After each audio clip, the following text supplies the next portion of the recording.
Welcome to the Charbon Report. I'm Michael A. Charbon. Today's title, You Can't Handle the Truth, America. On March 27th, America was once again thrown into the international news with another mass shooting. A premeditated psychopath lone wolf with both a legal and an illegal weapon entered a Nashville Christian school and assassinated 3 children and 3 adults. Disgusting. Police took only 4 minutes this time to locate and eliminate the shooter and get that shooter dead, which saved lives. This despicable murderer was initially reported as a woman. Now, that's a significant fact. And it's actually an anomaly because in that mass shooters in America are predominantly white and they're male. The public sadly has come accustomed to reports with the repetitive description of another white male with a gun in a school shooting. The police chief divulged that the shooter had left a detailed manifesto, alluding to the fact that it was a premeditated action. Further questions revealed that the actual gender of the murderer was not a woman, but a transgendered, transitioning from biological female to a male. The fact of a transgendered shooter targeting a private Christian elementary covenant school raises the legitimate question of a potential hate crime. Further investigation reveals that the Nashville shooter was under medical care for a mental disorder. As of today, April 20th, 2023, almost 3 weeks later, there's no toxicology report. Hasn't been released. Oh, and for that matter, no manifesto either. One can only speculate on the potential contributing mental effects of the shooter from the hormone medication and mental altering drugs.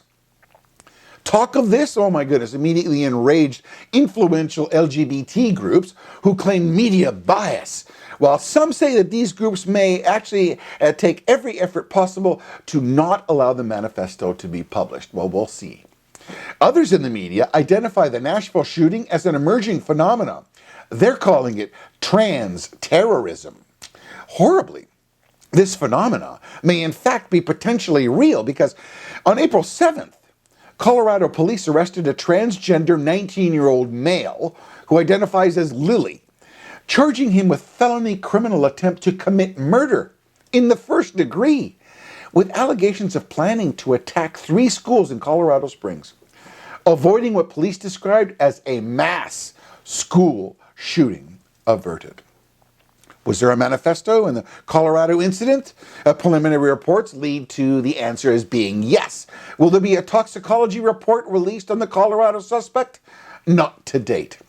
But imagine, investigatively, how would that information be so relevant if you could relate it to the Nashville shooter's toxicology report? Oh, no. Oh, that's too controversial. But why is it controversial? Tell me why.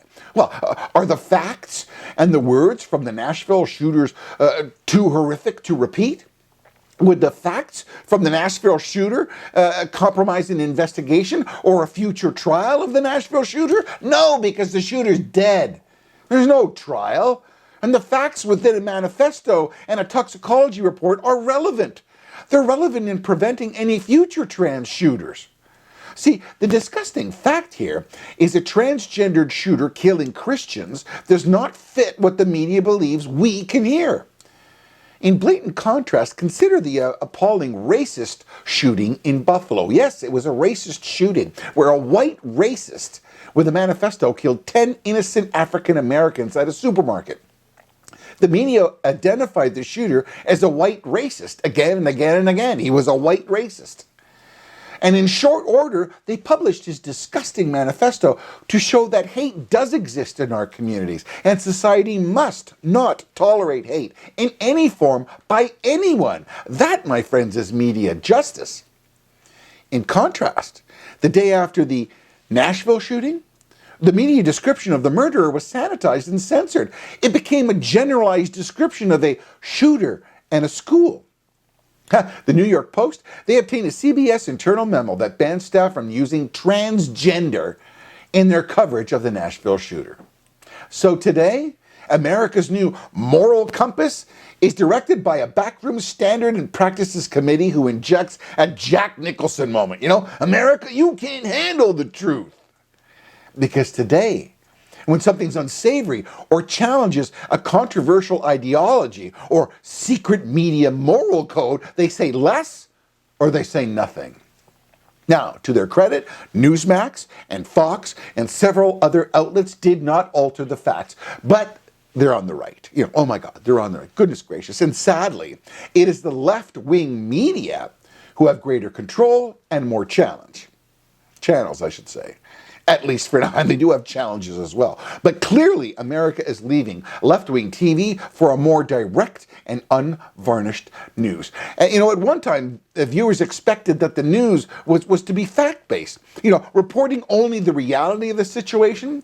Viewers didn't require editing and moral judgment injected into their news.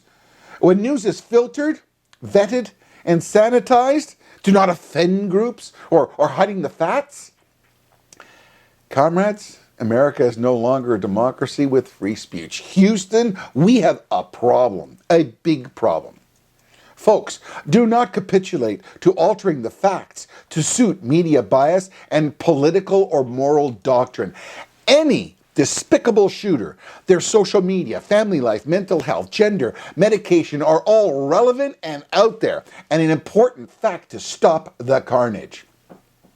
9/11 taught America, when you see something, say something. Remember that? America, you can handle the truth. Please share and like and subscribe if you like it. And please leave a comment below and go to thecharbonreport.com for more episodes wherever you get your podcasts. I'm Michael A. Charbon. God bless and stay safe.